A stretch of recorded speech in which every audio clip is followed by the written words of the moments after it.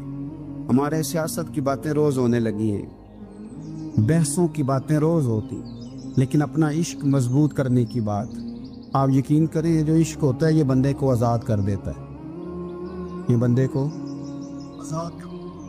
عشق آزاد کر دیتا ہے۔ اعلیٰ حضرت فرماتے ہیں اے عشق تیرے صدقے جلنے سے چھٹے سستے، جو آگ بجھا دے گی وہ آگ لگائی ہے۔ اور علامہ اقبال کہنے لگے، اقبال سمجھاتے ہیں، وہ کہتے ہیں بجھی عشق کی آگ اندھیر ہے، اب مسلمان نہیں اب خاک کا ڈھیر ہے۔ کہتے ہیں بغیر عشق کے نا کوئی کام بھی، نماز بھی بغیر عشق کے پڑھی جاتی ہے تو کوئی مزہ ہی نہیں دیتی، بندے کہتے ہیں دل ہی نہیں لگتا، پیری مریدی ہے بغیر عشق کے ایسی رسم ہی ہے، ٹھیک ہے گزارا چل رہا ہے، قرآن شریف کی تلاوت ہے تو بغیر عشق کے کیسے کیفیات چلیں گی؟ اللہ رسول کے ساتھ پیار ہے تو کوئی دلچسپی نہیں، کوئی شوق نہیں، کوئی کیفیت۔ آپ یقین کریں کچھ بندوں پہ بندے کو تڑپ آ جاتی ہے، شوق آ جاتا ہے، یار یہ اس کو کیسے نکالیں، یہ کس طرح کا پیار کرتے ہیں، آ کے بیٹھا رہتا ہے، چپ کر کے بیٹھا رہتا ہے، کہتا ہے جی کوئی کام نہیں بس 10 منٹ ملنا ہے، بندے کو اس بندے پر ویسے ہی پیار آ جاتا ہے۔ کچھ ایسے سنگی ہوتے ہیں جو آستانوں پہ 10 چکر لگا کے آتے، شکوہ نہیں کرتے کہ میں 100 دفعہ بھی آیا ہوں فلانے حضرت ملے نہیں، وہ وارفتگی ہے، وہ شوق ہے ہمارا۔ جب تک اللہ رسول کے ساتھ رشتہ عشق کا تھا، پیار کا تھا، ذوق کا تھا، درد کا تھا، خلوص کا تھا، آپ یقین کریں طبیعتیں جمی ہوئی تھی۔ نبی پاک نے نا ہمیں تکلیف میں رہ کے پیار کرنے کا درس دیا۔ بخاری مسلم میں حدیث ہے، حضور اپنے مدینے کی شان بیان کرنے لگے، حضور فرمانے لگے، محبوب فرماتے ہیں یمن فتح ہوگا تو وہاں کھیت اچھے ہوں گے، کھلیان اچھے ہوں گے، کاروبار اچھے ہوں گے، تو کچھ لوگ مدینے والے وہاں جا کے رہنے لگ جائیں گے، آباد ہو جائیں گے، لیکن حضور فرماتے المدینہ تو خیر لہم لو کانوا یعلمون۔ بات کو سمجھنا، فرمایا کہ وہاں کھیت کھلیان اچھے ہیں، ان کا کاروبار وہاں زیادہ چلے گا، لیکن رسول کریم نے فرمایا مدینہ ہی ان کے لیے بہتر تھا، کاش وہ اس بات کو جان لیتے۔ فرمایا پھر عراق فتح ہوگا تو وہاں بھی کچھ لوگ چلے جائیں گے، کاروبار ان کا اچھا چل جائے گا، وہاں رہنے لگیں گے، لیکن فرمایا المدینہ تو خیر لہم لو کانوا یعلمون، فرمایا مدینہ ہی ان کے لیے بہتر تھا، کاش وہ سمجھ لیتے۔ اور میرے نبی پاک علیہ السلام نے فرمایا جو مدینے میں ڈٹے رہیں گے اور مدینے کی تکلیفوں پر صبر کریں گے، اذیتوں پر صبر کریں گے، فرمایا اگر وہ گناہگار ہوں گے مدینے میں رہنے والے تو میں قیامت میں ان کی سفارش کروں گا، اور اگر نیکوکار ہوں گے تو میں اللہ کی بارگاہ میں ان کی نیکیوں پر گواہ بن جاؤں گا، گویا میں ان کے ساتھ رہوں گا۔ مدینے کے ساتھ نبی پاک کی جو محبت ہے، حضور کا جو پیار ہے، جس رات میرے نبی پاک صلی اللہ علیہ وسلم مکہ مکرمہ سے نکل رہے تھے نا مدینہ طیبہ جانے کے لیے، تو حضور نے دعا فرمائی، کہا اے اللہ تو نے مجھے اس شہر سے نکالا جو مجھے بڑا ہی پیارا تھا، اے اللہ یہاں بڑی یادیں تھیں، بڑا پیار تھا، تو نے وہاں سے نکالا جو مجھے بڑا پیارا تھا، اے اللہ اب تو مجھے اس شہر میں داخل فرما جو تجھے بڑا پیارا ہے، وہاں داخل فرما جو تجھے بڑا پیارا ہے۔ مدینہ طیبہ کے لیے نبی پاک نے دعا فرمائی، کہا اے اللہ تیرے نبی ابراہیم علیہ السلام نے مکے کے لیے دعا کی تھی، میں مدینے کے لیے دعا کر، اللہ مدینے میں دگنی برکت عطا فرما۔ اللہ کے محبوب علیہ السلام کی خاص دلچسپیاں مدینہ طیبہ کے ساتھ، مدینے والوں نے نہ حکمرانی نہیں کی، تو حضور نے پہلے کہہ دیا تھا خلیفہ قریش میں سے ہوگا، لیکن حکمرانی نہیں کی، غلامی کی، مدینے والوں نے نبی پاک کے دروازے کی گدائی کی، مدینے والے ہر میدان میں حضور کے سامنے کھڑے ہوئے دشمن کے مقابلے میں، مدینے والوں نے پیار کیا۔ اس لیے میرے نبی پاک علیہ الصلوۃ والسلام نے فرمایا اگر لوگوں کے دو گروہ ہو گئے، دو لائنوں میں لوگ چلنے لگے، ایک لائن ادھر چل رہی ہے ایک ادھر چل رہی ہے، تو حضور فرماتے ہیں میں تو اس لائن میں چلوں گا، اس قطار میں چلوں گا جس میں مدینے کے لوگ چل رہے ہوں۔ انصار مدینہ کے ساتھ حضور کا پیار، اس شہر کے ساتھ حضور کی دلچسپیاں، پیار دیکھیں نا، بندہ جب اپنے گھر واپس لوٹ کے آتا ہے تو شوق ہوتا ہے ذرا جلدی سے نا گھر پہنچ جاؤں، ذرا تھوڑا جلدی چلا جاؤں۔ کئی سفر سے آئے، صحابہ فرماتے ہیں کہ جب نبی پاک کسی جنگ سے، جہاد سے، سفر سے لوٹتے، مدینے کی عمارتیں نظر آتی تو گھوڑا تیز کر لیتے، اپنے اندر نا یہ ذوق پیدا کریں، یہ پیار پیدا کریں۔ آپ یقین کریں کوئی ٹھنڈے ٹھنڈے مسلمان، وہ کوئی کیفیت نہیں، صبح سے شام تک میں دوستوں سے کہا کرتا ہوں الحمدللہ کبھی ایک آیت پڑھ لینا قرآن پاک کی ترجمہ و تفسیر کے ساتھ تو سارا دن وہ گھومتی رہتی ہے دماغ میں، رات کو اس کا ذائقہ رہتا ہے روح میں۔ تو جب میں اور آپ سارا دن پڑھیں، سیاست کریں، سیاست سنائیں، کہانیاں کریں، غیبتیں، پھر دماغ میں الٹے سیدھے خیالات ہی آنے ہیں۔ تو اگر صبح اٹھتے ہی سب سے پہلے مدینے والے کی ایک نعت سنی جائے اور شام کو سوتے وقت بھی ایک نعت سنی جائے، ایک نعت نعمتیں بانٹتا جس سمت وہ ذیشان گیا، اس طرف منشی رحمت کا قلم دان گیا، تجھے جانا تجھے مانا نہ رکھا غیر سے کام، للہ الحمد میں دنیا سے مسلمان گیا۔ تو اگر یہ ذوق بنا لیا جائے تو انشاءاللہ رات کو بھی آپ کو نا مدینہ ہی نظر آئے گا، انشاءاللہ خواب میں بھی آپ ٹکٹنگ کرا رہے ہوں گے، آپ ویزا ہی لگوا رہے ہوں گے، لیکن شرط یہ ہے کہ وہ کیفیت ہو، وہ پریم ہو، وہ پیار ہو۔ مدینے والوں نے بڑی غلامی کی، کبھی کوئی شکوہ نہیں کیا، ویسے کبھی کبھی اللہ موقع بناتا تھا، کبھی کبھی نا مدینہ شریف میں ایسے ہوتا تھا کبھی کبھار۔ ایک دفعہ نا جب کچھ علاقے فتح ہوئے تو بڑا مال آیا فتح مکہ کے بعد، تو بخاری مسلم میں حدیث ہے، اسلام کے اندر یہ ہوتا ہے کہ جو نیا کلمہ پڑھتا تھا اسے مال غنیمت میں سے زیادہ حصہ دیا جاتا تھا، اس کو کہتے ہیں مؤلفۃ القلوب، تالیف قلب کے لیے۔ تو چونکہ یہ قانون تھا تو نبی پاک صلی اللہ علیہ وسلم نے نا مکے والوں کو ذرا مال تھوڑا زیادہ دیا۔ مدینے میں سے ایک آدھ نوجوان نے کہا کہ حضور نا آپ اپنے رشتہ داروں کی طرف توجہ زیادہ کرنے لگے، یہ بھی محبت کی جنگ ہوتی ہے نا، قربان جائیں۔ حضور سید عالم علیہ السلام تک بات پہنچی اور اسی طرح پہنچی کہ ایک آدھ نوجوان نے بات کی ہے۔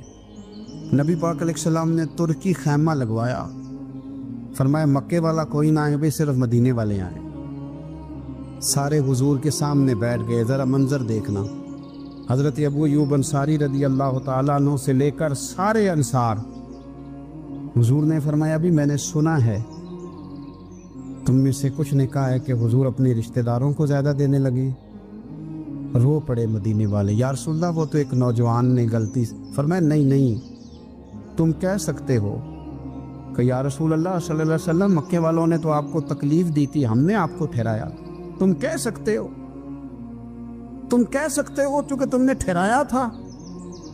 مدینے والے رونے لگے کہ یا رسول اللہ ہم کون ہوتے ہیں ٹھہرانے والے، وہ تو آپ آئے، اللہ نے مدینے کو شان عطا کر دی۔